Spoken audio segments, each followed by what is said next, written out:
Ah, dito ako sa Technics Solution. Hindi nga ako nagkamali nag-intro dito at yun nga, may yung desisyon ko na dito ako napunta at mag-aral ng pag-aayos ng laptops.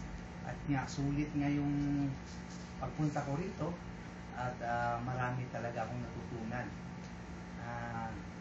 Yun nga, meron tayong certificate na ibinigay at yun din ang habol ko para makilala ng mga tao din na talagang nag-aral ako at napakaganda. Nag-aral ako dito at marami talagang matutunan. Bukod high-tech po ang kanilang mga gamit at very nice talaga. Super. Thank you, Technic Solution. Thank you sa kaalaman na nakuha ko at hindi kayang bayaran. Salamat.